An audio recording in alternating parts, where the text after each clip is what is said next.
Hello बच्चों, आपका स्वागत है श्याम सर की क्लास में। बच्चों, आज हम कक्षा 12 भौतिकी का सेकेंड पार्ट आज देखने वाले हैं। जैसा कि आपका इंतजार था, बहुत दिनों से आप लोग कह रहे थे कि सर सेकेंड पार्ट का वीडियो बनाइए, तो आज हम कक्षा 12 भौतिकी भाग सेकेंड का आज पहला चैप्टर शुरू करने वाले हैं। ठीक है, तो फिजिक्स आज सेकेंड का चलने वाला है। किसका है आज? फिजिक्स सेकेंड का चलेगा। ठीक है, आज फिजिक्स सेकेंड होगा आपका, और वह भी क्या है आपका पहला चैप्टर। जो आपका पहला चैप्टर है क्या है आपका? प्रकाश वाला चैप्टर। ठीक है, तो आज आपका चलने वाला फिजिक्स सेकेंड, और वो भी आपका टॉपिक है प्रकाश। जो पहला चैप्टर किरण प्रकाश की का प्रकाश का परावर्तन, मतलब फिजिक्स सेकेंड का पहला टॉपिक जो प्रकाश वाला है, तो प्रकाश वाला चैप्टर आज से शुरू होगा। ठीक है, कोशिश करेंगे कि एक एक दिन में हम आपको ज्यादा से ज्यादा टॉपिक कवर कराएं। तो आज सभी बच्चे अब जुड़ जाएं, अब क्लास शुरू होने वाला है, और सभी बच्चों के पास ये वीडियो जरूर शेयर कर दिया करें। ज्यादा से ज्यादा आप लाइक करें, सब्सक्राइब करें श्याम सर की क्लास को, और शेयर करें। देखिए, आज का टॉपिक जो होने वाला है, आज हम कोशिश करेंगे कि प्रकाश के परावर्तन के जितने हेडिंग हो सके उतना पूरा आपको करा दिया जाए। आज भौतिकी सेकेंड एनसीईआरटी बुक का चल रहा है, आपका भाग सेकंड का है, पहला चैप्टर जैसा कि प्रकाश है। प्रकाश में हम लोग इम्पोर्टेंट टॉपिक जो कि आपके एग्जाम के व्यू से हैं, वो सारे टॉपिक्स आपको कवर कराए जाएंगे। सभी लोग एकदम अच्छे से श्याम सर की क्लास में जुड़ जाएं, और चलें कंटिन्यू इसको देखते रहें। ठीक है, और आप वीडियो को देखा करें तो लाइक भी करें, कमेंट करें, और ज्यादा से ज्यादा दोस्तों के पास शेयर भी किया करें। चलें हम लोग शुरू करते हैं क्लास।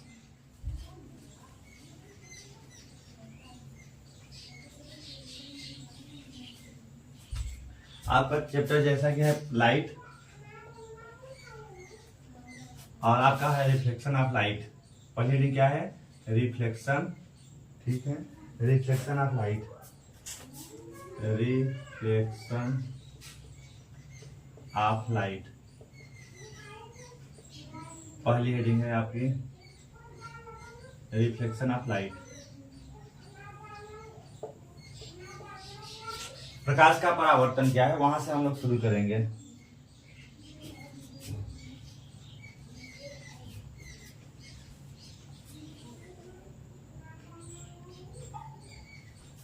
चलें, रिफ्लेक्शन ऑफ लाइट क्या होता है उसको ध्यान से समझिए। देखिए, प्रकाश का परावर्तन, प्रकाश का जैसा नाम से ही पता है परावर्तन, मतलब पर माने वापस जाना।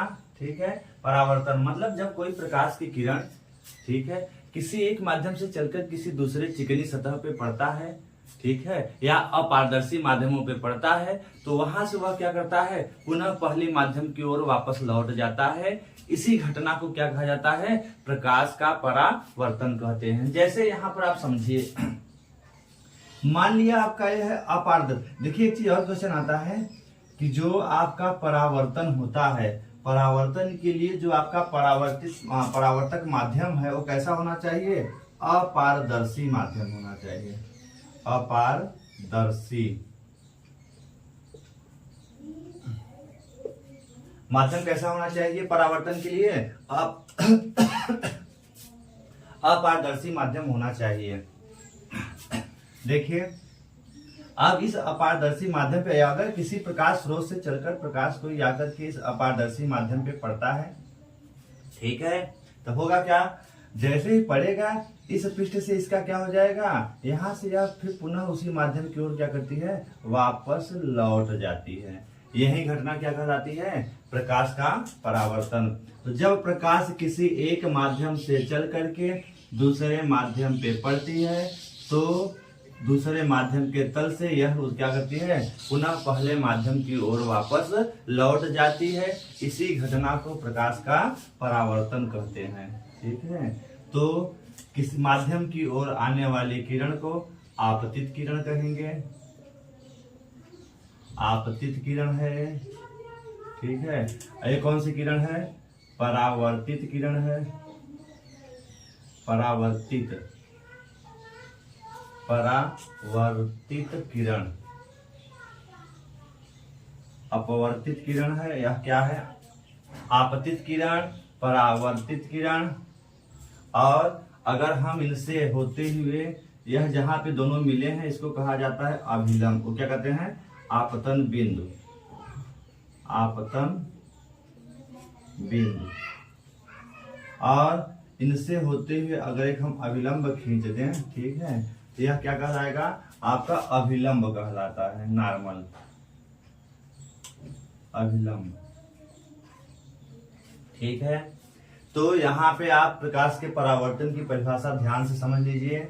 ठीक है, जब किसी एक माध्यम से चलकर आने वाली प्रकाश की किरण, ठीक है, दूसरे माध्यम के तल से परावर्तित होकर पुनः पहले माध्यम की ओर वापस लौट जाती है, इसी घटना को प्रकाश का परावर्तन कहते हैं। तो यहाँ पे देखिए, माध्यम की ओर आने वाली किरण को आपतित किरण, वापस जाने वाली किरण को परावर्तित किरण, और इस पर खींचा गया यह एक अभिलंब होता है। और तीनों जिस बिंदु पर मिलते हैं उस बिंदु को आपतन बिंदु कहते हैं। और माध्यम जो होना चाहिए कैसा होता है? अपारदर्शी माध्यम, और इसको कहते हैं परावर्तक तल। ठीक है, आपतन बिंदु, और जहां ये होता है आपतन तल है।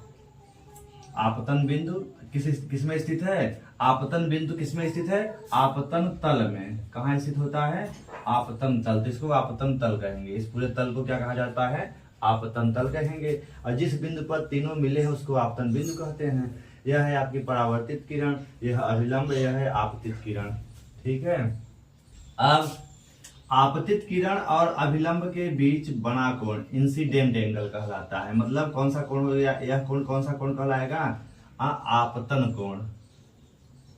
आपतन कोण, इंसिडेंट एंगल, इसे आई से व्यक्त करते हैं। और परावर्तित किरण और अभिलंब के बीच बना कोण क्या कहलाता है? आर। इसे रिफ्लेक्शन एंगल, मतलब रिफ्लेक्ट एंगल, मतलब परावर्तन कोण कहेंगे। परावर्तन कोण, यह कौन सा कोण होता है? परावर्तन कोण है। यह आपतन कोण है, यह कौन सा है? परावर्तन कोण है। यह आपतित किरण, परावर्तित किरण, यह है आपतन बिंदु, यह अपारदर्शी माध्यम से। ठीक है, तो आप चाहे तो इसकी परिभाषा भी लिख सकते हैं। जब प्रकाश किरण किसी एक तल से जब प्रकाश किरण किसी एक माध्यम से चलकर दूसरे माध्यम के तल से टकरा करके, लिख लेते हैं, जब प्रकाश की किरण किसी एक माध्यम से चलकर किसी एक माध्यम से चलकर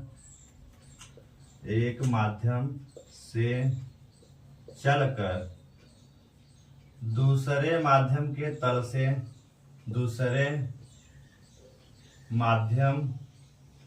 जब प्रकाश की किरण किसी एक माध्यम से चलकर दूसरे माध्यम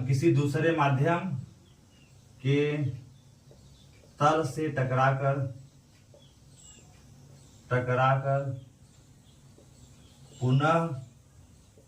पुनः पहले माध्यम की ओर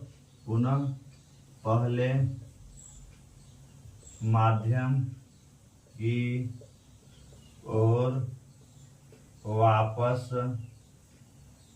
लौट जाता है,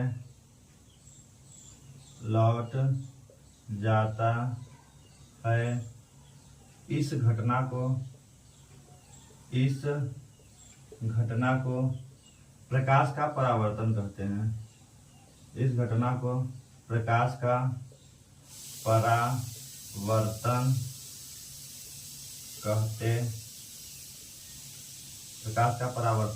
कहते हैं। मतलब जब प्रकाश देखो, प्रकाश किरणें कहीं ना कहीं से किसी स्रोत से ही आ रही होंगी।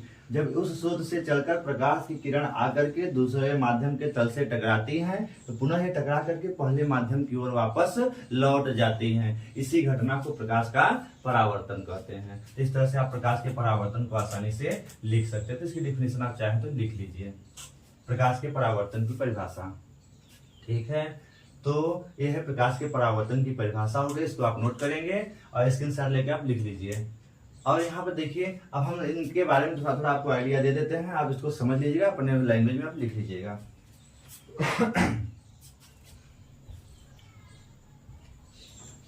तो चलें इसको आप लिख लीजिएगा, फिर देखिए। अब हम थोड़ा थोड़ा सभी ये जो है आपकी छोटी छोटी परिभाषाओं के बारे में आपको अवगत कराते हैं, फिर हम आगे सीधे चलते हैं।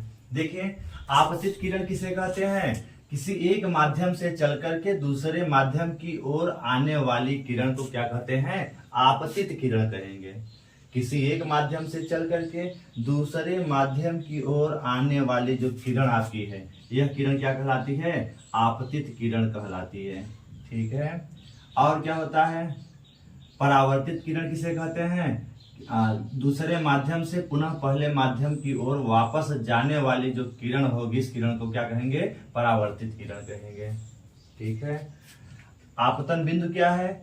जहां आपतित किरण, परावर्तित किरण तथा अभिलंब जिस बिंदु पर मिलते हैं वह बिंदु क्या होता है? आपतन बिंदु होता है। फिर क्या आता है? आपतन कोण किसे कहते हैं? आपतित किरण और अभिलंब के बीच बना कोण क्या कहलाएगा? आपतन कोण कहलाता है। तो इसको भी आप लिख लेंगे। फिर परावर्तन कोण किसे कहते हैं? तो परावर्तित किरण तथा अभिलंब के बीच बना कोण जो होता है वह क्या कहलाएगा आपका? परावर्तन कोण कहलाता है। इसे आर से व्यक्त करते हैं। आपतन कोण को आई से, परावर्तन कोण को आर से व्यक्त किया जाता है। तो यह आपका हो गया प्रकाश का परावर्तन। तो इसको आप अपना लिख लेंगे।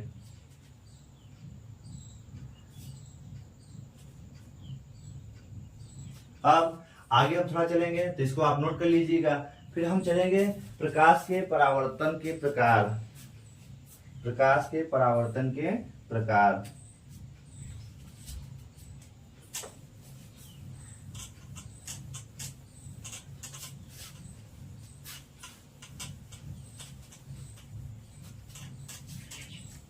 देखिए, प्रकाश के परावर्तन के प्रकार।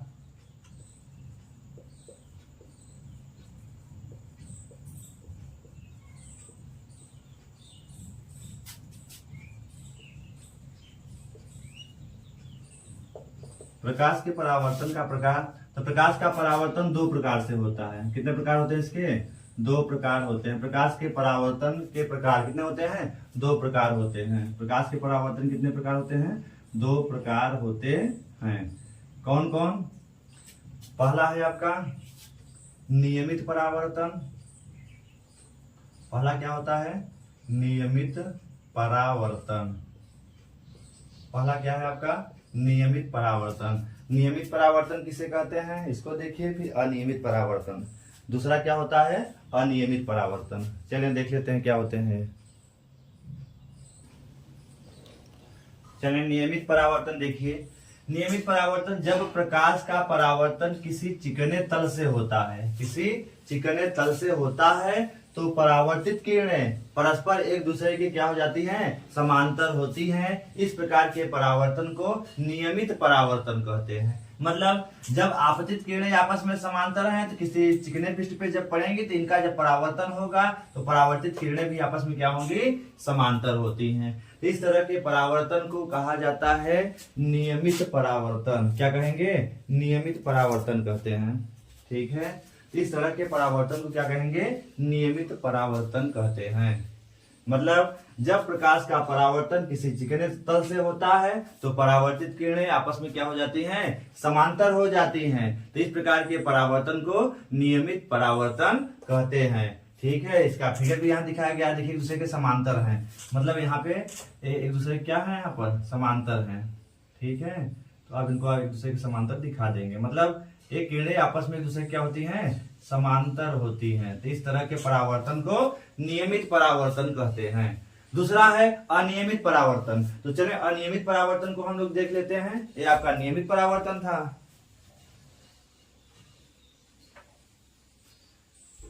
तो इसका आप स्क्रीनशॉट लेकर लिख लीजिए। फिर हम लोग चलते हैं अनियमित परावर्तन किसे कहते हैं। ठीक है। चलें अनियमित परावर्तन।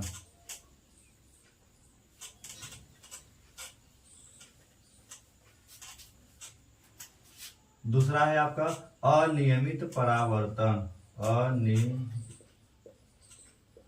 अनियमित परावर्तन। नियमित परावर्तन। दूसरा क्या है आपका? अनियमित परावर्तन।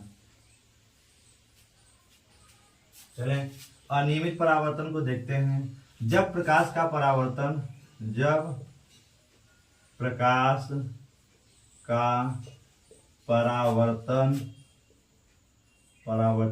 किसी खुरदुरे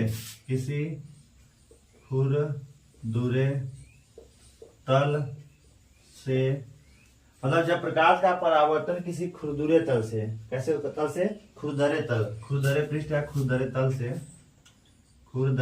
तल से होता है तो परावर्तित किरणें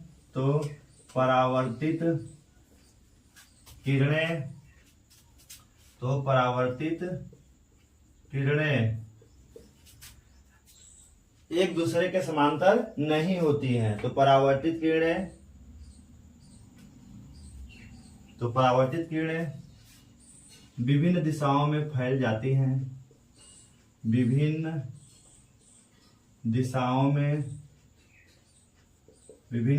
में फैल जाती हैं।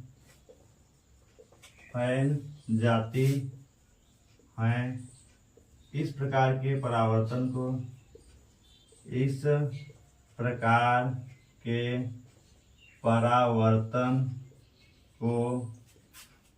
अनियमित परावर्तन कहते हैं। अनियमित परावर्तन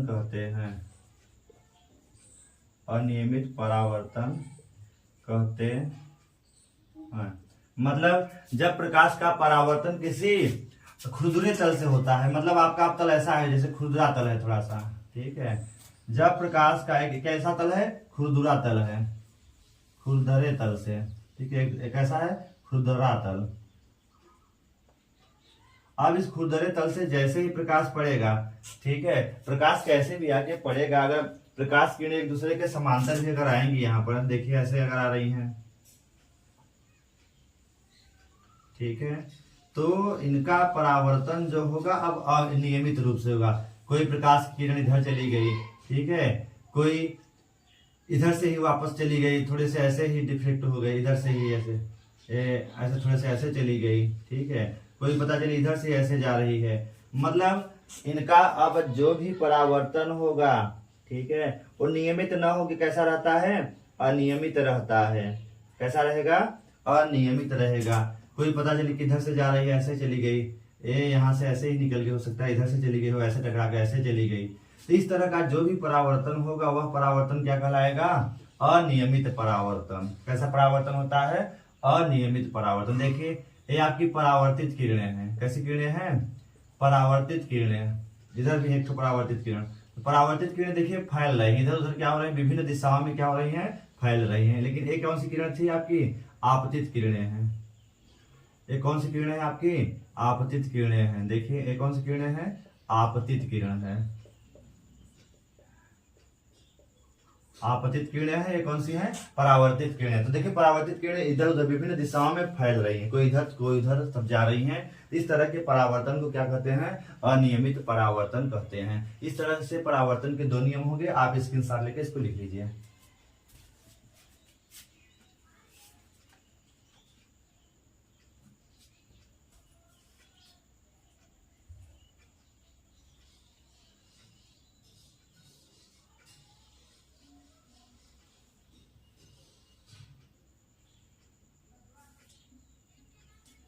चलें स्क्रीनशॉट लेके आप लिखिए, फिर हम आगे चलते हैं। आगे अब चलेंगे, सीधे शुरू करते हैं। दर्पण क्या है, दर्पण की ओर चलते हैं हम लोग वापस। दर्पण क्या होता है उसके बारे में समझते हैं। चलें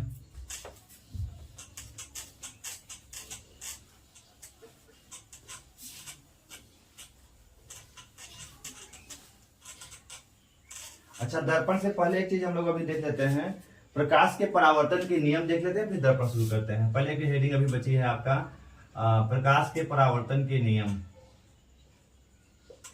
प्रकाश के परावर्तन, प्रकाश के परावर्तन के नियम। प्रकाश के परावर्तन के नियम क्या है, ठीक है। प्रकाश के परावर्तन के नियम, लॉ ऑफ रिफ्लेक्शन।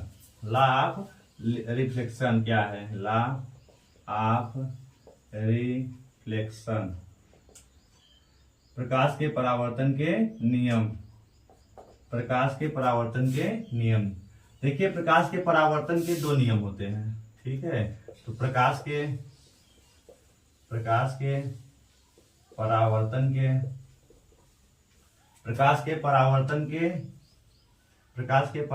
के दो नियम होते हैं। कितने नियम होते हैं? दो नियम होते हैं। कौन कौन सा होता है? पहला नियम और दूसरा नियम देखेंगे। तो प्रकाश के परावर्तन के कितने नियम हैं? दो नियम। पहला नियम क्या है? यहाँ हम लोग फिगर बना लेते हैं, उससे आप समझ लीजिएगा। पहला नियम यहाँ से देखिएगा, ये आपका है अपारदर्शी माध्यम अर्थात परावर्तक तल, जहां से प्रकाश किरणों का क्या होता है? परावर्तन हो जाता है। ये आपकी क्या है? आपतित किरण। एक कौन सी किरण है? परावर्तित किरण। और इस पर एक खींचा गया क्या है? अभिलंब है। तीनों देखिए एक ही बिंदु में मिलते हैं। तीनों क्या है? एक ही बिंदु में मिलते हैं। यह है आपकी परावर्तित किरण, परावर्तित किरण। ये क्या है? आपतित किरण, आपतित किरण, आपतित किरण। ये आपका क्या है? अभिलंब। ये आपका क्या है? अभिलंब है, ठीक है। और ये क्या है? आपका आपतन बिंदु है, आपतन बिंदु है, ठीक है। और अभिलंब और आपतित किरण के बीच, अभिलंब और आपतित किरण के बीच बना कोण आई आपतन कोण है। यह कोण कौन सा है? आपतन कोण है, आपतन कोण है, ठीक है। और परावर्तित किरण और अभिलंब के बीच बना कोण क्या है? परावर्तन कोण है। कौन सा कोण होता है? परावर्तन कोण होता है, ठीक है। अब यहां से आप प्रकाश के परावर्तन के दोनों नियम आसानी से बता सकते हैं। तो क्या हो जाएगा? पहला प्रकाश के परावर्तन का पहला नियम, आपतित किरण, परावर्तित किरण और इन पर खींचा गया अभिलंब तीनों एक ही बिंदु में स्थित होते हैं, जिसे आपतन बिंदु कहते हैं। तो इस बात को आप नोट कर सकते हैं। फिर से एक बार समझिएगा, आपतित किरण, परावर्तित किरण तथा इन पर खींचा गया अभिलंब तीनों एक ही बिंदु में स्थित होते हैं, जिसे आपतन बिंदु कहते हैं। तो आप इसको नोट कर लेंगे फिर।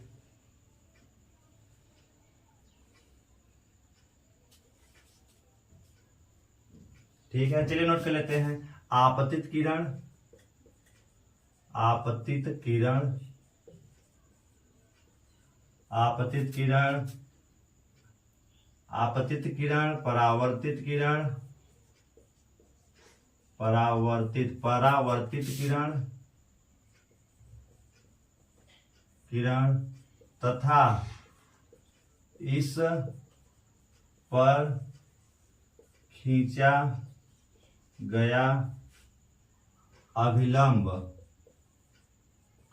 इस पर खींचा गया या इस पर डाला गया अभिलंब, आपतित किरण, परावर्तित किरण तथा इस पर खींचा गया अभिलंब तीनों एक ही बिंदु में स्थित होते हैं, एक ही बिंदु में स्थित होते हैं, एक ही बिंदु में स्थित होते हैं, ठीक है। जिसे आपतन बिंदु कहते हैं, जिसे आपतन बिंदु कहते हैं, जिसे आपतन बिंदु कहते हैं, जिसे क्या कहा जाता है? आपतन बिंदु कहते हैं, आपतन बिंदु में स्थित होते हैं, ठीक है। अब दूसरा नियम क्या है? तो प्रकाश के परावर्तन का पहला नियम हो गया, आपतित किरण, परावर्तित किरण, इस पर खींचा गया अभिलंब तीनों एक ही बिंदु पर स्थित होते हैं, जिसे आपतन बिंदु कहते हैं। और यह आपतन बिंदु जिस तल में स्थित होता है उसे आपतन तल कहते हैं। तो आप चाहे इसमें जोड़ लेना, यह आपतन बिंदु जिस तल में स्थित होता है, यह पूरा जो आपका तल यहाँ से यहाँ तक है, उसको आपतन तल कहते हैं। क्या कहा जाता है? आपतन तल कहते हैं। अब आपतन तल कैसा होता है? अपारदर्शी माध्यम होता है, ठीक है, तो आपतन तल कहते हैं। तो पहला नियम हो गया प्रकाश के परावर्तन के दो नियम, उसमें से पहला नियम आपतित किरण, परावर्तित किरण तथा इस पर खींचा गया अभिलंब तीनों एक ही बिंदु में स्थित होते हैं, उस बिंदु को आपतन बिंदु कहते हैं। ठीक है, और यह आपतन बिंदु जिस तल में स्थित होता है उस तल को क्या कहा जाता है, आपतन तल कहते हैं। तो इसको आप नोट कर लेंगे। दूसरा नियम क्या होता है, आपतन कोण, आपतन कोण, आपतन कोण क्या है आई, परावर्तन कोण, परावर्तन कोण क्या होता है आर के बराबर, आपतन कोण आई परावर्तन कोण आर के बराबर होता है, के बराबर होता है। अतः आपतन कोण आई परावर्तन कोण आर के बराबर होता है, अतः आप यहां कह सकते हैं कोण जो आई है किसके बराबर होता है, कोण आर के बराबर होता है। मतलब कोण आई कोण आर के बराबर होता है। इससे क्या निष्कर्ष निकला, इससे पता चला कि यह जो आपतित किरण अभिलंब के साथ जितने एंगल पे आके पृष्ठ पे पड़ती है उतने ही कोण से क्या होती है, परावर्तित होती है। तो कहने का अगर 45 डिग्री के एंगल पे आकर यहाँ पड़ती है तो 45 डिग्री के एंगल से जाएगी। अगर 60 से आकर के आपतित होती है 60 डिग्री के एंगल से वापस जाएगी। मतलब यह अगर एंगल 45 है तो यह भी कितना होगा, अगर आई 45 है, आई अगर 45 से आके किरण आपतित हुई तो आर भी क्या हो जाएगा आपका 45 हो जाएगा। अगर 60 से आ रही है आई तो यह भी आर भी क्या हो जाएगा 60 डिग्री हो जाएगा। तो कहने का मतलब आपतन कोण और परावर्तन कोण आपस में बराबर होते हैं। ठीक है, और एक यहाँ एक इंपॉर्टेंट फैक्ट है उसको भी आप ध्यान रखिएगा।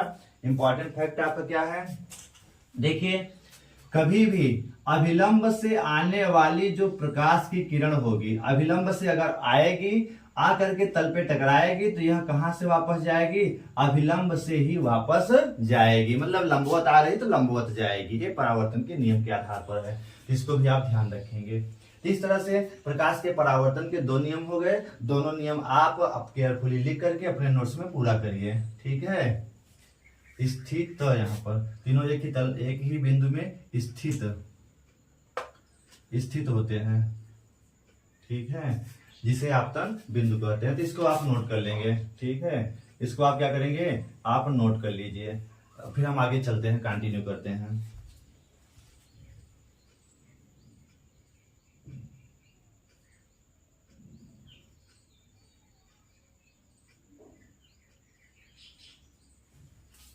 इसका स्क्रीनशॉट लेकर लिखिए, फिर हम आगे चलते हैं।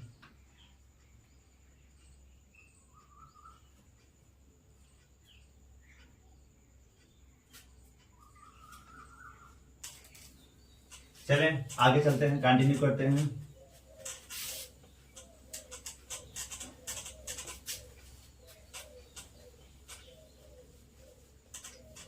अब हम लोग चलेंगे दर्पण की ओर। सीधे मिरर क्या होता है, मिरर दर्पण। चलें दर्पण शुरू करते हैं। दर्पण क्या होता है, मिरर क्या होता है, दर्पण की ओर हम लोग चलते हैं आगे। दर्पण क्या है, ठीक है, दर्पण के बारे में देखते हैं, दर्पण होता क्या है। ठीक है, उसके बाद दर्पण के प्रकार देखेंगे। फिर दर्पण के दो प्रकार हैं, समतल और गोलित। गोली दर्पण क्या होता है, कितने प्रकार के, फिर उनसे संबंधित हम छोटी छोटी क्या देखेंगे, डिफिनीशन देखने वाले हैं। तो आप लोग इसको लिखते रहें केयरफुली, फिर हम आगे कंटिन्यू करेंगे।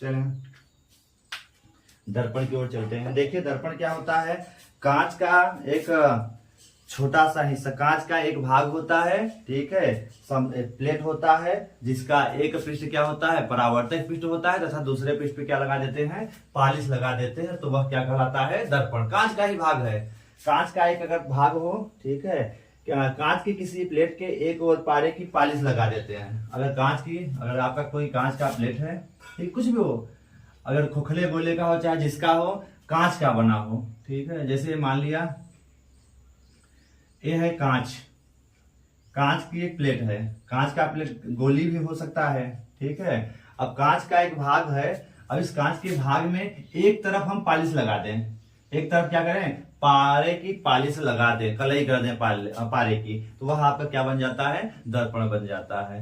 ठीक है। तो किसी कांच के प्लेट के एक सिरे को परावर्तक तल कहते हैं, दूसरे पर अगर हम पॉलिश लगा देते हैं, ठीक है, तो वह क्या कहलाएगा, आपका दर्पण हो जाता है। तो आप यहां लिख सकते हैं कांच के किसी प्लेट को, कांच के किसी एक प्लेट पर, एक कांच के किसी प्लेट के, कांच के किसी प्लेट के एक और, प्लेट के एक और पॉलिश, पारे की पॉलिश या किसी कले कहते हैं, पॉलिश, कांच के किसी प्लेट के एक और पॉलिश लगा देते हैं, लगा देते हैं, तथा दूसरा पृष्ठ परावर्तक पृष्ठ होता है। दूसरा पृष्ठ क्या होता है, परावर्तक पृष्ठ होता है, परावर्तक पृष्ठ होता है, तो वह दर्पण कहलाता है, मिरर कहलाएगा। क्या कहलाएगा, वह मिरर कहलाता है, दर्पण कहलाता है, दर्पण कहलाता है, ठीक है। वह क्या कहलाएगा, दर्पण कहलाएगा। तो दर्पण सबको पता चल गया। अगर कांच का एक भाग है, आपका समतल हो चाहे गोली हो, कांच का एक छोटा सा हिस्सा ले लो, मतलब आपका अगर ये मान लो ये बेलनाकार कांच है, इस कांच का एक हिस्सा काट लो, एक हिस्सा हो गया, इसके एक तरफ पॉलिश लगा दो, एक तरफ क्या लगा दो, पॉलिश लगा दो, एक परावर्तक पृष्ठ बना दो, तो वह क्या कहलाएगा, आपका दर्पण कहलाएगा। और दर्पण कितने प्रकार के होते हैं मुख्य रूप से, ठीक है। दर्पण के प्रकार, तो दर्पण कितने प्रकार के होते हैं, दर्पण के प्रकार, तो दर्पण होते हैं 2 प्रकार के। दर्पण कितने प्रकार के होते हैं, 2 प्रकार के होते हैं। दर्पण कितने प्रकार के होते हैं, 2 प्रकार के होते हैं। कौन कौन, दर्पण आपके कितने प्रकार के होते हैं, 2 प्रकार के। कौन कौन से होते हैं, एक तो समतल दर्पण होता है, दूसरा क्या होता है, गोलीय दर्पण होता है। पहला क्या होता है आपका, समतल दर्पण, पहला क्या होता है, समतल दर्पण, और दूसरा क्या होता है आपका, गोलीय दर्पण। दूसरा क्या है, गोलीय दर्पण, ठीक है। अब आपको अपने इंटर के सिलेबस में केवल गोलीय दर्पण की बात करनी है। समतल दर्पण आप आगे पढ़ेंगे जो भी होगा, लेकिन आपके इंटर के सिलेबस में गोलीय दर्पण है, तो हम लोग यहाँ गोलीय दर्पण को आगे बढ़ाएंगे। अब गोलीय दर्पण को शुरू करते हैं। तो ये आपके हो गए दर्पण क्या है, दर्पण के प्रकार, 2 प्रकार, समतल दर्पण और गोलीय दर्पण। दर्पण कितने प्रकार होते हैं, 2, समतल दर्पण और गोलीय दर्पण।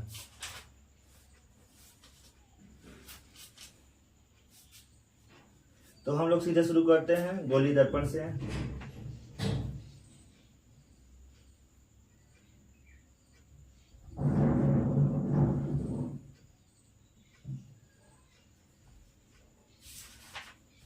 चलें शुरू करते हैं हम लोग गोलीय दर्पण। तो आप इसको नोट कर लीजिए स्क्रीनशॉट लेके, हम गोलीय दर्पण शुरू करते हैं।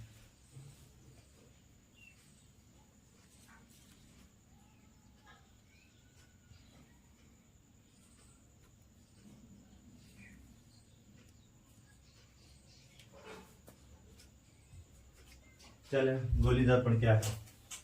अब समतल दर्पण तो हमारे सिलेबस, इंटर के सिलेबस में आपके नहीं है, आपके सिलेबस में है गोलीय दर्पण।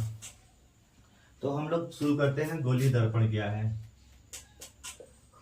गोलीय दर्पण, गोलीय दर्पण क्या है, हम लोग शुरू करेंगे गोलीय दर्पण के बारे में कि गोलीय दर्पण होता क्या है, ठीक है। गोलीय दर्पण, spherical mirror, spherical mirror, spherical mirror क्या होता है, ठीक है। गोलीय दर्पण क्या है, गोलीय दर्पण क्या होता है उसको हम लोग देखेंगे। गोलीय दर्पण किसे कहते हैं, ध्यान से समझिए, ठीक है। अगर किसी कांच के खोखले गोले, किसी कांच के खोखले गोले का एक भाग, किसी कांच के खोखले गोले का एक भाग जिसके एक तरफ पॉलिश लगा दिया जाता है और दूसरा पृष्ठ क्या होता है, परावर्तक पृष्ठ होता है, तो इस प्रकार का जो दर्पण होगा क्या कहलाएगा, गोलीय दर्पण कहलाता है। तो गोलीय दर्पण कहने का मतलब उसका गोले का ही भाग होगा, ठीक है। किसी खोखले कांच के गोले के से काटा गया एक भाग होता है।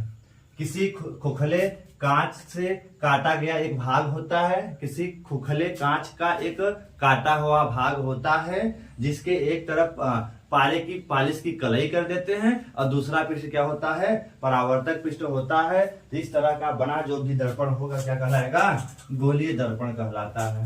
क्या कहलाता है, गोलीय दर्पण। तो आप लिख सकते हैं किसी कांच के खोखले किसी गोली खोखले कांच से काटा गया एक भाग। किसी गोली खोखले कांच से काटा गया एक भाग, ठीक है, जिसके एक पृष्ठ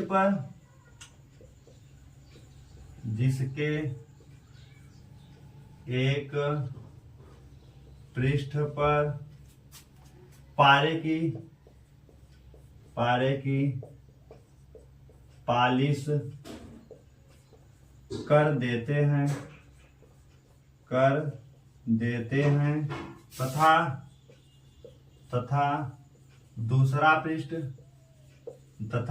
दूसरा पृष्ठ क्या होता है, परावर्तक पृष्ठ होता है। दूसरा पृष्ठ, हाँ देखिए बच्चों, ये है गोली दर्पण। तो गोली दर्पण किसी गोली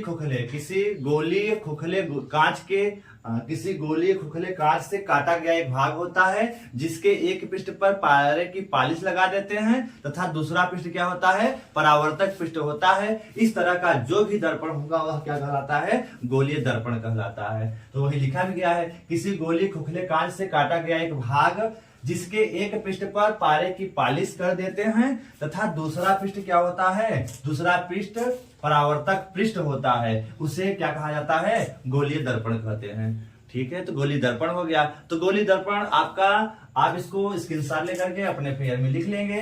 अब गोलीय दर्पण के प्रकार, गोलीय दर्पण के प्रकार। गोलीय दर्पण कितने प्रकार का होता है, गोलीय दर्पण 2 प्रकार का होता है। गोलीय दर्पण कितने प्रकार का, 2 प्रकार का।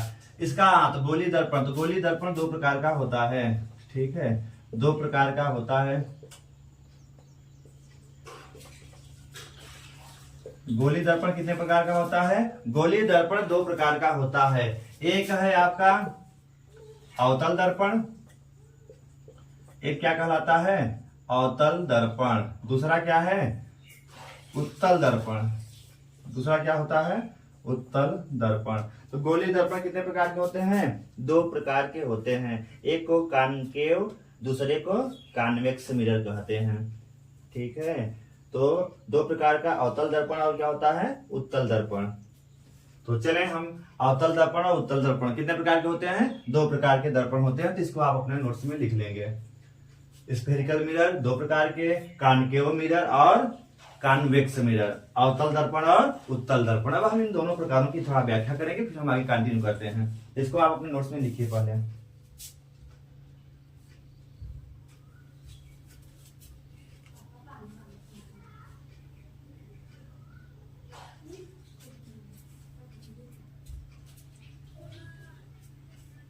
चलें हम आगे कंटिन्यू करते हैं।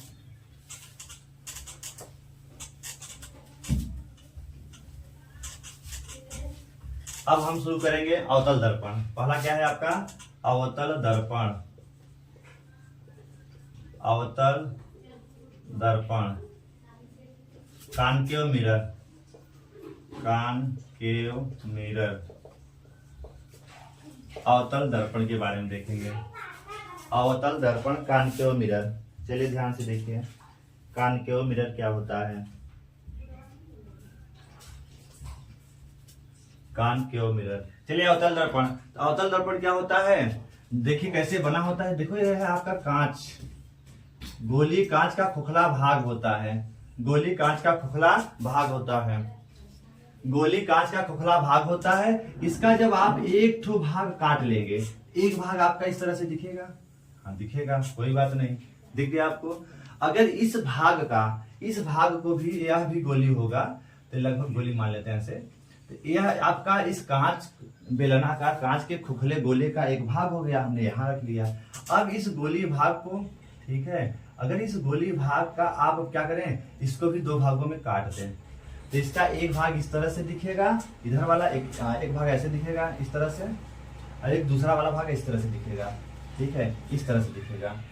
ठीक, अगर इस वाले भाग को एक तरफ हम पॉलिश कर दें, एक तरफ क्या कर दें, पॉलिश कर दें, इसको भी एक तरफ क्या कर दें, पॉलिश कर दें, ठीक है, तब आपका इस तरह का जो है, तो मतलब जिसका परावर्तक पृष्ठ क्या है, दबा हुआ हो, परावर्तक पृष्ठ क्या है, दबा हुआ है, ठीक है। बाकी एक तरफ पॉलिश लगा हो, परावर्तक पृष्ठ क्या हो, मतलब दबे हुए भाग से परावर्तन हो। प्रकाश का परावर्तन दबे हुए भाग से होता है, वह आपका होता है कॉनकेव मिरर, अवतल दर्पण होता है। तो चलिए इसकी बात कर लेते हैं फिर। अवतल दर्पण क्या होता है, जब प्रकाश का परावर्तन कांच के दबे हुए भाग से होता है, किससे होता है, दबे हुए भाग से होता है, तो वह आपका अवतल दर्पण होता है।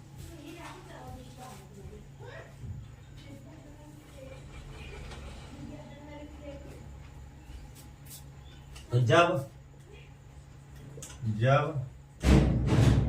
प्रकाश का परावर्तन कांच के, जब प्रकाश का परावर्तन कांच के खोखले गोले के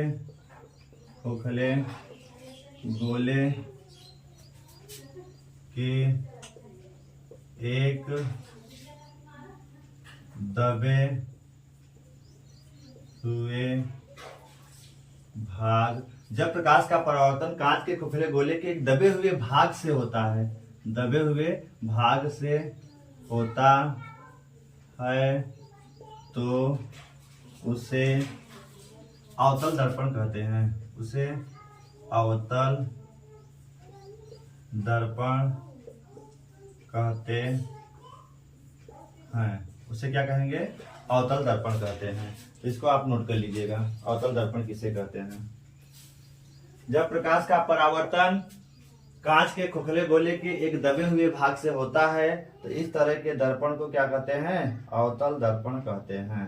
क्या कहेंगे, अवतल दर्पण कहते हैं। चलें, तो इसको आप लिख लीजिएगा, स्क्रीनशॉट लेके आप लिखिए।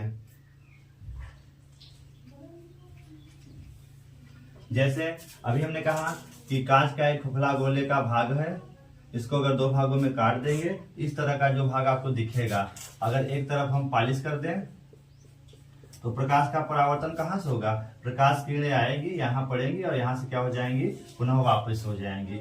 इस तरह का देखिए, यह दबा हुआ भाग क्या है, परावर्तक तल है। तो यह भाग आपका क्या होता है, यह है आपका ये वाला भाग, जहां से प्रकाश का परावर्तन हो रहा है, परावर्तक तल। क्या होता है, परावर्तक तल, ठीक है, परावर्तक तल है। तो इस तरह से यह आपका जो मिरर है वह क्या है, कॉनकेव मिरर है, ठीक है, यह क्या है आपका कॉनकेव मिरर है। तो इस तरह से आप इसको देखिए। अब हम लोग चलते हैं उत्तल दर्पण क्या होता है, तो इसका स्क्रीनशॉट लेके आप लिखिए, फिगर भी बना लीजिएगा। चलें, तो हम लोग चलते हैं आगे। अब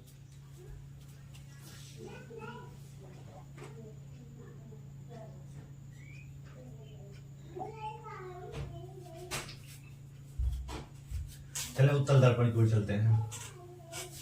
थोड़ा सा क्लास फास्ट चल रहा है क्योंकि हमें कई टॉपिक आज कवर करने हैं, ठीक है।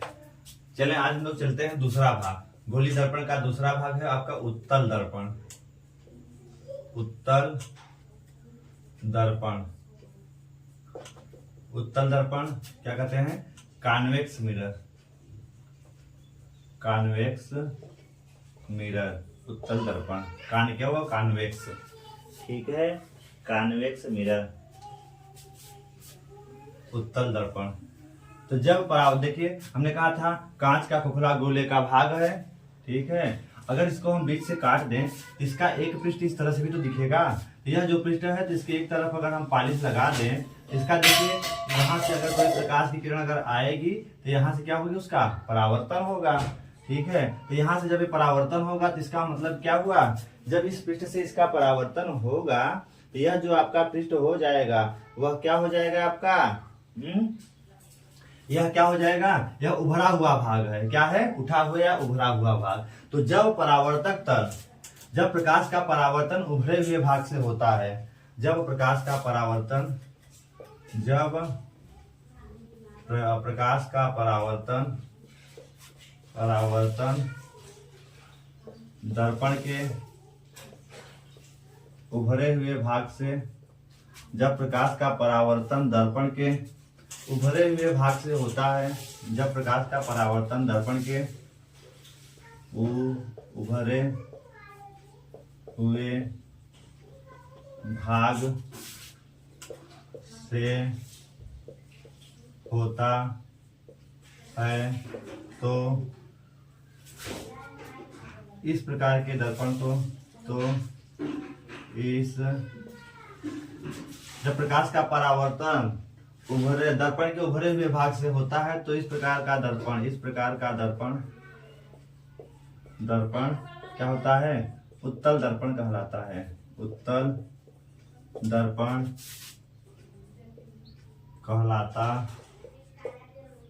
दर्पण कहलाता है, ठीक है। जैसे आपका देखिए ये है आपका एक, अगर आपका कांच का खोखले गोले का भाग है, एक तरफ हम पॉलिश कर देते हैं पारे की, और यहाँ से प्रकाश आया और यहाँ से इसका क्या हो गया, परावर्तन हो गया। मतलब जब प्रकाश का परावर्तन उभरे हुए भाग से होता है, ठीक है, तो इस तरह का जो आपका दर्पण होगा क्या होता है, उत्तल दर्पण होता है, ठीक है। इसको आप अपने फेयर में नोट कर लीजिएगा, फिगर भी बना लीजिएगा। आगे हम लोग अब चलते हैं।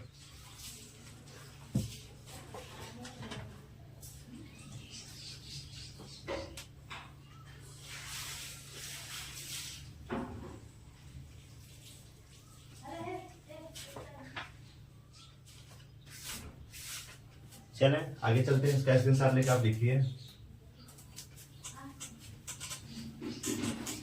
आप चलेंगे गोलीय दर्पण संबंधित परिभाषाएं, गोलीय दर्पण संबंधित परिभाषाएं, गोलीय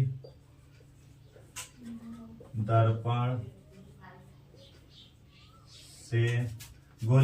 से संबंधित परिभाषाएं, गोलीय दर्पण से संबंधित परिभाषाएं जो है उसको हम लोग देखने वाले हैं कि गोलीय दर्पण से संबंधित परिभाषाएं क्या क्या होती हैं, ठीक है। इसको हम लोग देख लेते हैं। चले हम लोग देखते हैं गोलीय दर्पण से संबंधित परिभाषाएं। गोलीय दर्पण से संबंधित परिभाषाएं क्या क्या होती है उसको हम लोग ध्यानपूर्वक देखते हैं। तो देखिए गोलीय दर्पण से संबंधित परिभाषाएं, आपकी पहली परिभाषा होती है दर्पण का ध्रुव क्या होता है। दर्पण का ध्रुव क्या होता है, दर्पण के ध्रुव की परिभाषा, ठीक है, पोल ऑफ मिरर। चलते देखते हैं क्या है, ठीक है। दर्पण का ध्रुव क्या होता है, ठीक है, पोल, दर्पण का ध्रुव, ठीक है। तो दर्पण कोई भी दर्पण हो आपका, ठीक है, अवतल हो चाहे उत्तल हो, अवतल हो चाहे उत्तल हो, ये आपका उत्तल है, उत्तल दर्पण, और ये आपका क्या है, अवतल दर्पण।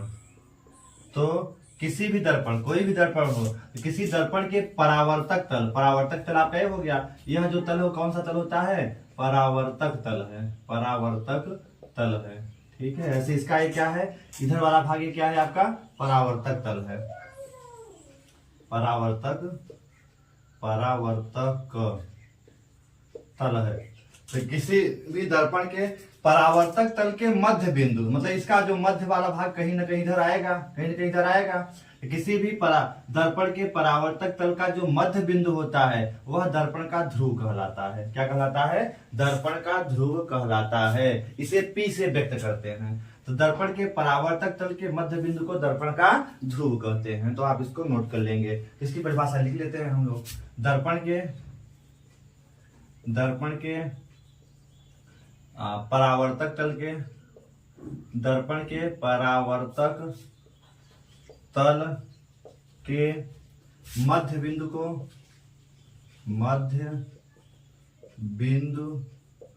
को दर्पण का ध्रुव कहते हैं। दर्पण का ध्रुव कहते हैं। ठीक है, तो इसको भी आप नोट कर लेंगे और फिगर भी चाहे तो बना लीजिए। तो दर्पण के परावर्तक तल के मध्य बिंदु को दर्पण का ध्रुव कहते हैं। इसे P से व्यक्त करते हैं। इसे किसे लिखते हैं? इसे P से व्यक्त करते हैं। इसे किससे व्यक्त करते हैं? इसे P से व्यक्त करते हैं। ठीक है, इसे किससे व्यक्त करते हैं? P से व्यक्त करते हैं। तो इसको आप लिख लेंगे। तो दर्पण के परावर्तक तल के मध्य बिंदु को दर्पण का ध्रुव कहते हैं। इसे P से व्यक्त करते हैं। तो इसको आप नोट कर लेंगे इस तरह से। ठीक है, और इसका फिगर भी बना लीजिएगा। तो यह है दर्पण का परावर्तक तल का मध्य बिंदु। दर्पण के परावर्तक तल का मध्य बिंदु जहां भी होगा वह दर्पण का, जैसे यहाँ पे इसके परावर्तक तल का मान लिया मध्य बिंदु ये है, तो यह है दर्पण का ध्रुव। ये क्या है? दर्पण का ध्रुव कहलाता है। इसे P से व्यक्त करते हैं। ये दर्पण का ध्रुव, इसे P से लिखेंगे। ठीक है, तो दोनों में हो जाएगा। इसको आप पहली परिभाषा लिख लेंगे। दूसरी परिभाषा क्या होती है? दर्पण का वक्रता केंद्र। दर्पण का केंद्र, ठीक है, जैसे कहा जाता है वक्रता केंद्र।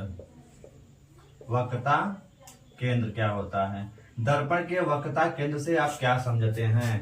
ठीक है, दर्पण के वक्रता केंद्र, तो दर्पण का वक्रता केंद्र क्या है? ठीक है, किसी गोली खोखले गोले का जो केंद्र होता है वही दर्पण का क्या है? वक्रता केंद्र होता है।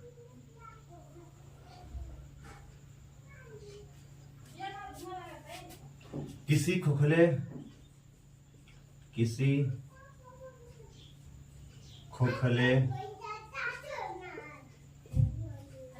कांच के गोले के केंद्र को मतलब किसी कांच के खोखले गोले का जो केंद्र होगा वही दर्पण का क्या कहलाता है? वक्रता केंद्र कहलाता है। खोखले गोले के केंद्र को दर्पण का वक्रता केंद्र कहते हैं। ठीक है, इसे C से व्यक्त करते हैं। वक्रता केंद्र, इसे C से व्यक्त करते हैं। मतलब वक्रता केंद्र को C से, जैसे अगर आपने देखा कांच का खोखला गोला है, इसका केंद्र अपना यहाँ होगा। मान लिया कांच के खोखले गोले का क्या है? केंद्र है। तो अगर हम क्या करेंगे, इसको दो भागों में से काट देंगे। एक भाग तो इसका इस तरह से हो गया, दूसरा भाग इस तरह से हो गया। तो देखिए इसका एक केंद्र, देखिए इस पृष्ठ का केंद्र इधर, तो इस पृष्ठ का केंद्र इधर कहीं होगा। ठीक है, तो एक तरफ हम पालिश कर देते हैं तो दर्पण हो गया आपका। ठीक है, इस बार पालिश कर देंगे तो आपका दर्पण हो गया। और हम देखेंगे तो इसका केंद्र कहाँ होगा? इधर कहीं होगा। ये है इस कहने का मतलब इस दर्पण का क्या है? यह आपका क्या कहलाता है? यही है वक्रता केंद्र। यही क्या होता है? वक्रता केंद्र होता है। ठीक है, यहाँ भी यह भी क्या है आपका? वक्रता केंद्र। इसे C से लिखते हैं। किसे लिखेंगे? C से, सेंटर। तो इसका जो केंद्र है वही देखिए इसका क्या कहलाता है? वक्रता केंद्र। तो एक चीज पता चला आपको, एक चीज कि अवतल दर्पण का वक्रता केंद्र इस साइड होता है, उत्तल दर्पण का वक्रता केंद्र उस साइड होगा।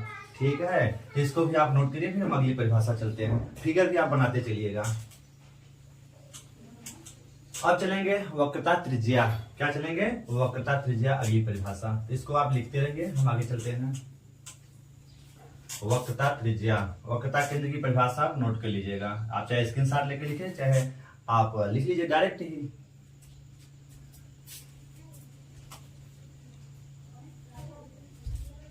दर्पण की वक्रता त्रिज्या,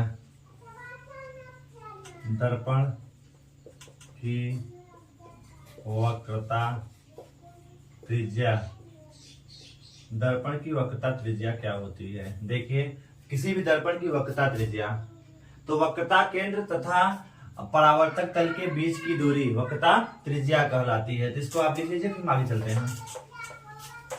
वक्रता त्रिज्या,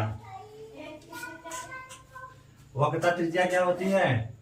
किसी दर्पण की, जैसे आपने क्या देखा, किसी गोले का एक केंद्र है, केंद्र से परिधि के बीच की दूरी क्या कहलाती है? त्रिज्या कहलाती है। अगर हम इसको दो भागों में से बांट दें, ठीक है, अगर हम एक तरफ पालिश कर दें, पारे की कलाई कर दें, एक तरफ क्या कर दें, पारे की कलाई कर दें, तो इसका यहाँ पे देखिए सेंटर होगा, इसका भी सेंटर इधर होगा। अब देखिए यह है वक्रता केंद्र, ये क्या है इसका? वक्रता केंद्र। और वक्रता केंद्र से परावर्तक तल के जो बीच की दूरी होती है उसी को कहा जाता है वक्रता त्रिज्या। मतलब आपका वक्रता केंद्र और ये क्या है आपका? परावर्तक तल, इसके बीच की जो दूरी होती है वही क्या कहलाती है? वक्रता त्रिज्या कहलाती है। तो इसको आप चाहें तो नोट कर लीजिए, ठीक है। तो दर्पण के वक्रता केंद्र तथा परावर्तक तल के बीच की दूरी क्या कहलाती है? वक्रता त्रिज्या कहलाती है।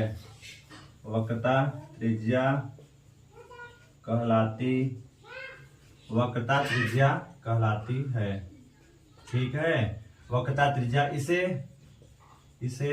कैपिटल आर से व्यक्त करते हैं। इसे किससे व्यक्त करेंगे? कैपिटल आर से व्यक्त करते हैं। इसे कैपिटल आर से व्यक्त करते हैं, ठीक है। तो ये आपकी है वक्रता त्रिज्या। या फिर इसकी दूसरी तरह से परिभाषाएं बता सकते हैं। दर्पण के, देखिए, किसी गोलीय खोखले भाग के दर्पण का जो वक्रता त्रिज्या होगी, ठीक है, वही आपके खोखले गोले के भाग की जो त्रिज्या होगी, किसी खोखले गोले की जो त्रिज्या होती है वही दर्पण की क्या कहलाती है? वक्रता त्रिज्या कहलाती है। तो इसको आप लिख सकते हैं, दर्पण के वक्रता केंद्र तथा परावर्तक तल के बीच की दूरी भी क्या कहलाती है? वक्रता त्रिज्या कहलाती है। इसे कैपिटल आर से व्यक्त करते हैं। तो इसको आप इसको लिख लेंगे, इसका फिगर भी बना लेंगे, ठीक है। तो आप इसको लिखिए, फिर हम आगे चौथी परिभाषा देखते हैं। आपका क्लास थोड़ा सा स्पीड चल रहा है, आप लोग इसको स्पीड थोड़ा सा रिवीजन करिएगा, क्योंकि आपने 10 में भी पढ़ा है, कक्षा 12 में हम इसका रिवीजन फास्ट करा रहे हैं, जिससे कि हम एक ही लेक्चर में ज्यादा से ज्यादा टॉपिक कवर कर सके। उसके लिए आप इसको फटाफट आप लिखते रहें। चलें, जो बच्चे, अगर आप इसको ज्यादा से ज्यादा आप शेयर करिए वीडियो को, और बच्चों के पास शेयर करके, और अगर आपको कोई समस्याएं हैं तो आप कमेंट बॉक्स में कमेंट लिख के जरूर बताएं, ठीक है। तो आप लोग इसको देखते रहें, और आप अगर वीडियो आपको अच्छा लग रहा है तो आप वीडियो को लाइक जरूर किया करें और दोस्तों के पास शेयर भी किया करें। चलें, अगली परिभाषा आपकी है वक्रता त्रिज्या हो गई। अब हम लोग चलेंगे मुख्य अक्ष। दर्पण का मुख्य अक्ष क्या होता है? दर्पण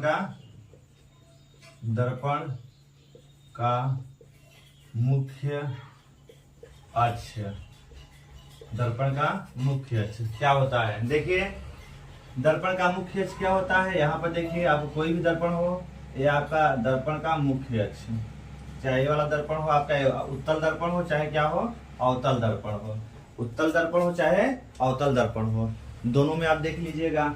देखिए, आपका यह देखें तो परावर्तक तल का मध्य बिंदु दर्पण का ध्रुव कहलाता है, और यह इसका वक्रता केंद्र हो जाएगा। ऐसे इसमें भी इसका है दर्पण का ध्रुव कहलाएगा, इसका हो जाएगा वक्रता केंद्र सी। तो दर्पण के ध्रुव तथा वक्रता केंद्र से जाने वाली सीधी रेखा, यह क्या कहलाती है?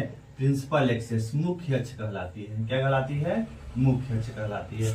जैसे इसमें भी देखिए, दर्पण के ध्रुव तथा वक्रता केंद्र से जाने वाली सीधी रेखा, दर्पण के ध्रुव तथा वक्रता केंद्र से जाने वाली जो सीधी रेखा होगी, ठीक है, वह सीधी रेखा क्या कहलाती है? दर्पण का ये पी है, ये क्या है आपका? सी है, यही है मुख्य अक्ष। ये क्या है आपका?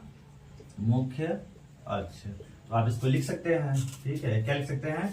दर्पण के ध्रुव तथा वक्रता केंद्र से जाने वाली सीधी रेखा दर्पण का ध्रुव कहलाती दर्पण का ध्रुव कहलाती है। इसकी परिभाषा आप लिख लेंगे, ठीक है। दर्पण के ध्रुव तथा वक्रता केंद्र से जाने वाली सीधी रेखा दर्पण के ध्रुव तथा वक्रता केंद्र से जाने वाली सीधी रेखा दर्पण का मुख्य अक्ष कहलाती है ना। यहाँ हमें मुख्य अक्ष की परिभाषा देखनी है, क्या कहलाती है? मुख्य अक्ष।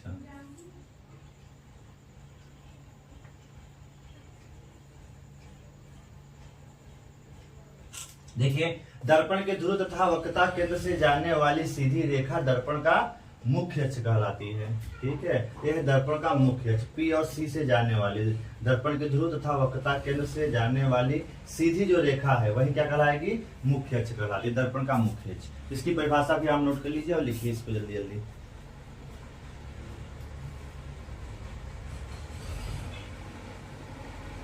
दर्पण का मुख्य अक्ष हो गया। चले हम लोग अगली परिभाषा देखते हैं।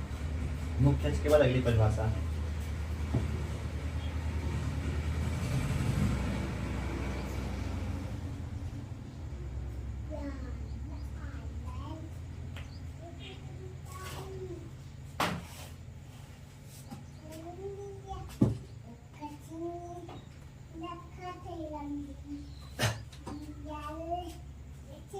दर्पण का मुख्य फोकस। चलिए आगे चलते हैं, इसको आप स्क्रीन शॉट लेकर लिखिए।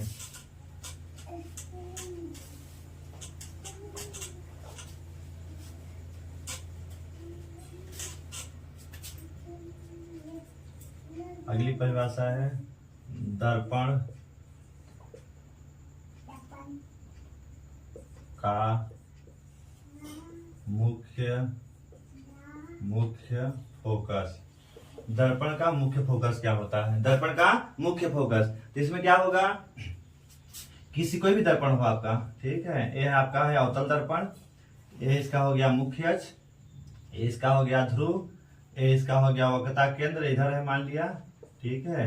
तो आप बता सकते हैं मुख्य अक्ष के समांतर चलने वाली प्रकाश की किरणें, मुख्य अक्ष के समांतर चलने वाली प्रकाश की किरण दर्पण से परावर्तन के पश्चात, मुख्य अक्ष के समांतर चलने वाली प्रकाश की किरणें दर्पण से परावर्तन के पश्चात, ठीक है, दर्पण से परावर्तन के पश्चात मुख्य अक्ष के जिस बिंदु पर मिलती हैं, मुख्य अक्ष के जिस बिंदु पर मिलती हैं, या फिर मुख्य अक्ष के जिस बिंदु पर मिलती हैं, ठीक है। कोई भी एक आध ठोकर ले लीजिए। परावर्तन के पश्चात मुख्य अक्ष के जिस बिंदु पर मिलती हैं, ठीक है, जिस बिंदु पर मिलती है या मुख्य अक्ष के जिस बिंदु से फैलती हुई प्रतीत होती है। देखिए इसमें उत्तल के लिए क्या हो जाएगा? यह है आपका प्रिंसिपल एक्सेस, ठीक है, और यह आपका हो जाएगा ध्रुव, यह हो जाएगा आपका वक्रता केंद्र C हो जाएगा, ठीक है। अब मुख्य अक्ष के समांतर चलने वाली प्रकाश की किरणें, ठीक है, दर्पण से परावर्तन के पश्चात, दर्पण से परावर्तन के पश्चात मुख्य अक्ष के जिस बिंदु पर मिलती हुई या मुख्य अक्ष के जिस बिंदु से फैलती हुई, मुख्य अक्ष के जिस बिंदु से फैलती हुई, देखिए लग रहा है कि यहां से फैल रही है, ठीक है। इसका सीधा मान लेते हैं, थोड़ा सा इसको ऐसे करते हैं,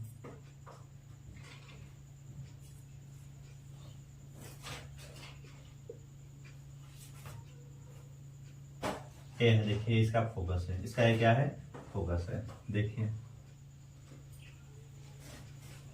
कहने का मतलब उत्तल के लिए, अवतल के लिए, उत्तल के लिए, तो मुख्य अक्ष के समांतर चलने वाली प्रकाश की किरणें, मुख्य अक्ष के समांतर चलने वाली प्रकाश की किरणें दर्पण से परावर्तन के पश्चात, दर्पण से परावर्तन के पश्चात, यहां से दर्पण से परावर्तन के पश्चात मुख्य अक्ष के जिस बिंदु पर मिलती हुई या मुख्य अक्ष के जिस बिंदु से फैलती हुई, देखिए दूर जा रही हैं, मुख्य अक्ष के जिस बिंदु से फैलती हुई प्रतीत होती है, वही दर्पण का मुख्य फोकस कहलाता है। इस बात को आप नोट कर लेंगे यहाँ पर, ठीक है।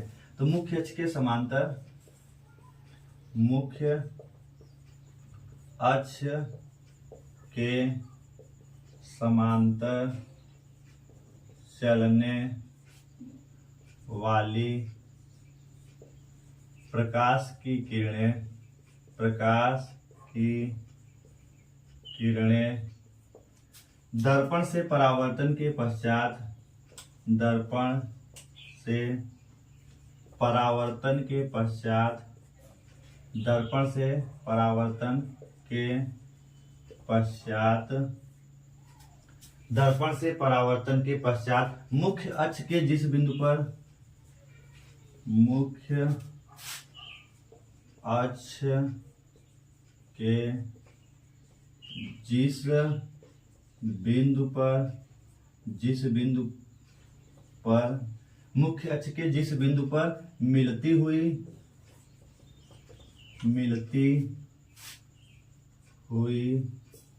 या जिस बिंदु से, या जिस बिंदु से फैलती हुई, जिस बिंदु से फैलती हुई प्रतीत होती है, उसे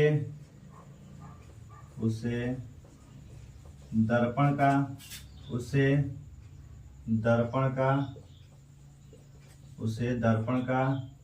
मुख्य फोकस, उसे दर्पण का मुख्य फोकस कहते हैं, उसे दर्पण का मुख्य फोकस कहते हैं। इसको आप नोट कर लेंगे, उसे दर्पण का मुख्य फोकस कहते हैं। तो यहाँ पे इसे एफ से व्यक्त करते हैं। इसे किसे लिखा गया है, इसे एफ से व्यक्त करते हैं।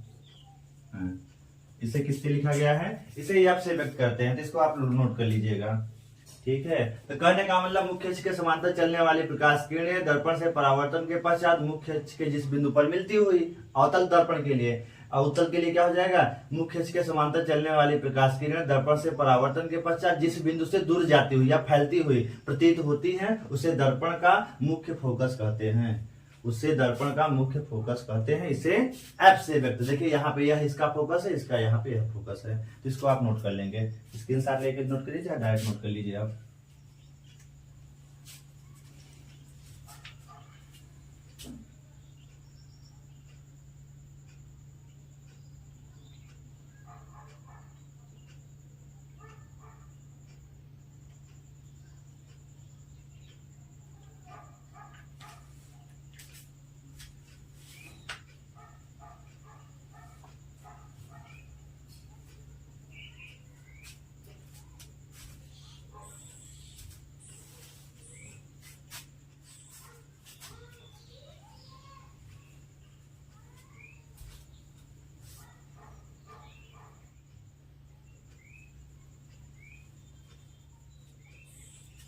चले आगे चलते हैं, दर्पण की फोकस दूरी। तो अगली परिभाषा है दर्पण की फोकस दूरी, ठीक है। तो इसका स्क्रीनशॉट लेके लिखिए, फिर हम आगे चलेंगे। दर्पण की फोकस दूरी,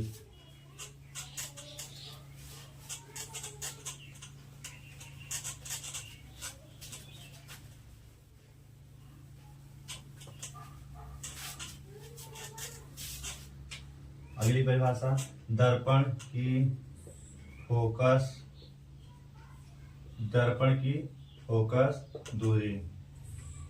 देखिए दर्पण की फोकस दूरी क्या होती है, दर्पण की फोकस दूरी, किसी भी दर्पण की फोकस दूरी क्या होती है, तो ध्यान से यहाँ समझ लीजिए फिगर से पहले। ये देखिए आपका मान लिया कोई अवतल दर्पण हो चाहे उत्तल दर्पण हो, ठीक है।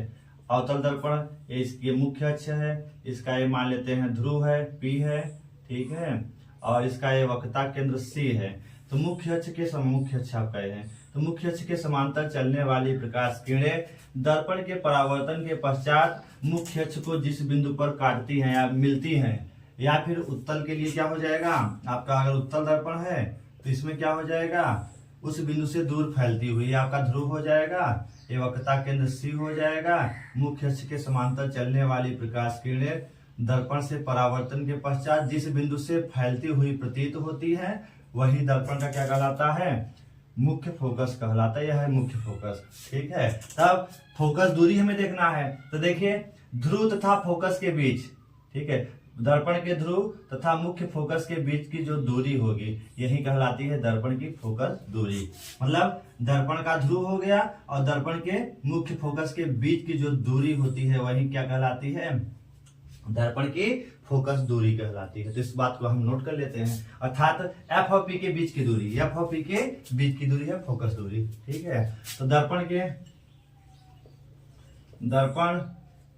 के ध्रुव तथा मुख्य फोकस, दर्पण के ध्रुव तथा मुख्य फोकस के बीच की दूरी दर्पण की फोकस दूरी कहलाती है।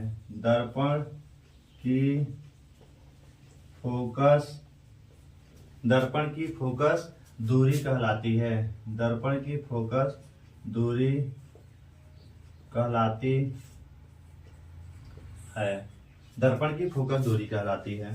ठीक है, इस बात को आप नोट कर लेंगे, आप इसको नोट करिए। दर्पण की फोकस दूरी फिगर भी इसका बना लीजिए। ठीक है, इसको आप नोट करिए, उसका फिगर भी आप बना लीजिए। दर्पण की फोकस दूरी।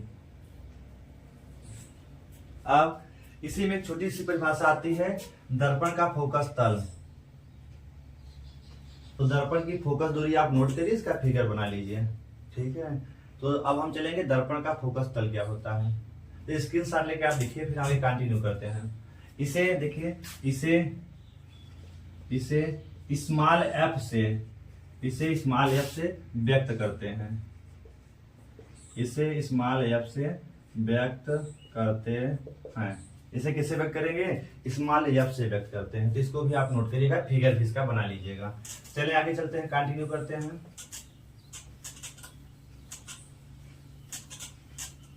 आगे 7वीं परिभाषा, दर्पण का फोकस तल। दर्पण का क्या होता है? फोकस दूरी। तो फोकस तल, दर्पण का फोकस तल क्या है? ठीक है, तो यहाँ देखिए, तो दर्पण का फोकस तल क्या होता है, फिगर यहाँ इसका हम बना के आपको समझा दे रहे हैं। देखिए फोकस तल, तो दर्पण के मुख्य फोकस के दर्पण के मुख्य अक्ष के अभिलंबवत गुजरने वाला तल जो मुख्य फोकस से होकर गुजरे वह क्या कहलाता है? फोकस तल। मतलब ये ध्रुव हो गया P, ये आपका हो गया C, और यहाँ से चलने वाली प्रकाश किरण दर्पण से परावर्तन के पश्चात जिस बिंदु से जाती है यह है आपका मुख्य फोकस। तो दर्पण के मुख्य फोकस के अभिलंबवत गुजरने वाला जो तल है F1 और F2, यह क्या कहलाता है? फोकस तल कहलाता है। देखिए यहाँ पे यह है F1 F2 फोकस तल। तो आप फोकस तल की परिभाषा लिख लेंगे।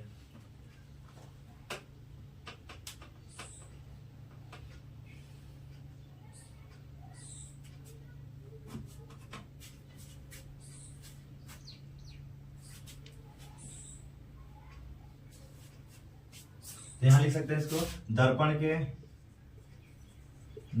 के मुख्य अक्ष के अभिलंबवत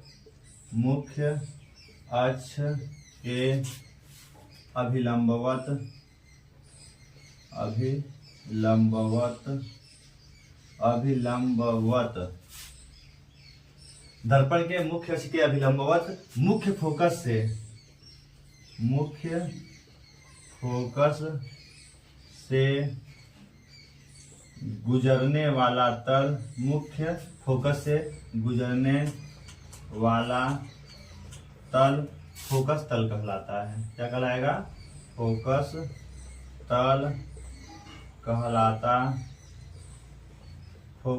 कहलाता है। ठीक है, मतलब मुख्य अक्ष के अभिलंबवत प्रथम मुख्य फोकस से गुजरने वाला जो तल होगा वह तल क्या कहलाता है? फोकस तल कहलाता है। यहाँ पे जो F1 तथा F2 है, F1 और F2 क्या है? ये आपके फोकस तल हैं। क्या है? फोकस तल हैं।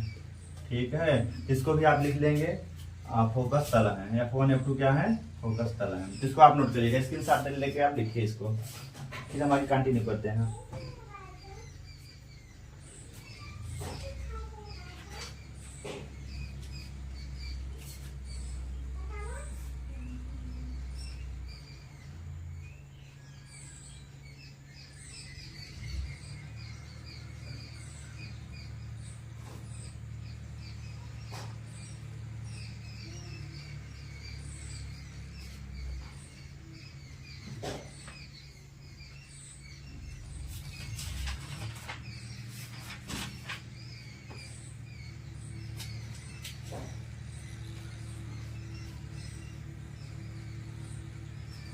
चलें इसको लिखे, फिर हम आगे कंटिन्यू करते हैं। ठीक है, अगली हेडिंग देखते हैं।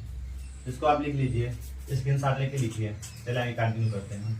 अब हम लोग चलेंगे अगली डिफिनीशन को देखेंगे। देखिए थोड़ा सा एक चीज यहाँ पे हम चिन्ह परिपाटी आपको बता देते हैं। ठीक है, चिन्ह परिपाटी के बारे में थोड़ा सा आपसे जिक्र कर देते हैं। देखिए अगर चिन्ह परिपाटी आप किसी भी दर्पण की बात करें, ठीक है, तो हम बात कर लेते हैं पहले आपके अवतल दर्पण के लिए चिन्ह परिपाटी। ठीक है, चिन्ह परिपाटी के लिए देखिए दर्पण की चिन्ह परिपाटी क्या होती है। चिन्ह परिपाटी के बारे में मतलब जो आपके फोकस दूरी, वक्रता त्रिज्या, वक्रता केंद्र से संबंधित से इसका ये ध्रुव होता है। ठीक है, इनके चिन्ह देखें, चिन्ह परिपाटी मतलब इनके चिन्ह क्या होते हैं। और इधर वक्रता केंद्र होता है और यहाँ से यहाँ तक की दूरी क्या होती है, वक्रता त्रिज्या होती है। ठीक है, और यहाँ से अगर हम देखें मुख्य अक्ष के समांतर कोई प्रकाश किरण आती है तो दर्पण से परावर्तन के पश्चात मुख्य अक्ष को जिस बिंदु पे काटती है इसका प्रथम मुख्य फोकस होता है। और यहाँ से फोकस और ध्रुव के बीच की दूरी क्या कहलाती है, फोकस दूरी यह कहलाती है। तो याद रखना चिन्ह परिपाटी में आप कोऑर्डिनेट का यूज किया करें। जैसे ये है आपका, ये आपका x अक्ष है, ये आपका क्या है प्लस y अक्ष है, प्लस x अक्ष है, ये आपका माइनस x है, ये क्या है आपका माइनस y। अगर हम बात करें यहाँ पर, अगर हम इसको ऐसे रखते हैं यूं, देखिए यूं, ठीक है, थोड़ा सा सही से बना लेते हैं।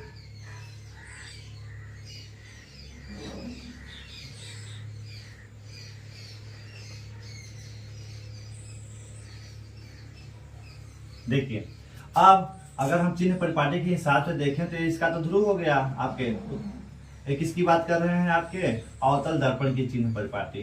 किसकी बात कर रहे हैं, अवतल दर्पण की चिन्ह परिपाटी। देखिए अवतल दर्पण में इधर जो भी होगा सभी माइनस में आएगा, इधर जो भी होगा प्लस में आएगा, इधर भी होगा जो क्या रहेगा माइनस में। तो देखिए अगर हम इसकी बात करें तो इसमें देखिए इस दर्पण का वक्रता केंद्र इधर सी होता है, तो वक्रता केंद्र ध्रुव के बीच की दूरी क्या है, वक्रता त्रिज्या। तो इस तो अवतल दर्पण की वक्रता त्रिज्या क्या होती है, माइनस में होगी क्योंकि इस साइड है। ठीक है, और अगर यहाँ से चलने वाली प्रकाश किरणें यहाँ से परावर्तन के पश्चात यहाँ से जाती है एफ से, तो यहाँ से यहाँ तक की दूरी क्या कहलाती है, फोकस दूरी। तो अवतल दर्पण की बात करें कि सॉरी इस साइड जो भी होगा प्लस में होगा ना, इस साइड जो भी होगा प्लस में होगा क्योंकि प्लस x अक्ष की ओर है, सभी प्लस में, इधर सभी क्या होता है माइनस में। ऊपर प्रतिबिंब जब बनेगा तो प्लस में, नीचे बनेगा क्या होगा सब माइनस में। इसीलिए आप एक चीज याद रखना, अलग अलग नामकरण से मत याद रखिए, आपको एक चीज याद रखना है, जो भी x अक्ष के प्लस की ओर होगा सभी प्लस में, x अक्ष के माइनस की ओर होगा सभी क्या होगा माइनस में। जिसका भी वो चाहे अवतल दर्पण हो चाहे उत्तल दर्पण हो, तो आपको यही याद रखना है कोऑर्डिनेट के आधार पे। अगर कोऑर्डिनेट में प्लस x अक्ष की ओर बनता है तो सभी धनात्मक, जो भी माइनस की ओर होगा सभी क्या होगा ऋणात्मक होगा। ऐसे इसके लिए सीधे प्रतिबिंब होगा धनात्मक और प्रतिबिंब उल्टा बनेगा तो ऋणात्मक। क्योंकि अगर आप अलग अलग पढ़ेंगे इसमें एक कंडीशन ऐसी आती है, तो एक समय प्रतिबिंब क्या बन जाएगा, आभासी और सीधा बनेगा, तब उसके लिए प्रतिबिंब की दूरी प्लस हो जाएगी ना। तो हर कंडीशन में माइनस भी नहीं होगा। एक समय जब आप P और F के बीच आपकी वस्तु होगी तो प्रतिबिंब क्या हो जाता है, प्रतिबिंब की दूरी प्लस भी हो जाएगी। इसीलिए आप इतना याद रखें कि दर्पण के बाईं ओर जो भी दूरियां होंगी, दर्पण के बाईं ओर अगर आपको जो भी लेना है, बाईं ओर अगर चलेंगे इधर हर चीज क्या होगा, जो भी होगा ऋण में होगा। और दर्पण के दाईं ओर, दर्पण की क्या होगा दाईं ओर। ठीक है, अब अवतल दर्पण हो चाहे उत्तल दर्पण, उधर क्या रहेगा प्लस में आएगा। और सीधा प्रतिबिंब है तो धनात्मक होगा और उल्टा प्रतिबिंब के लिए हमेशा क्या होता है ऋणात्मक यूज करते हैं। यह है चिन्ह परिपाटी, इसको आप याद रखिएगा। चलते हैं हम लोग आगे।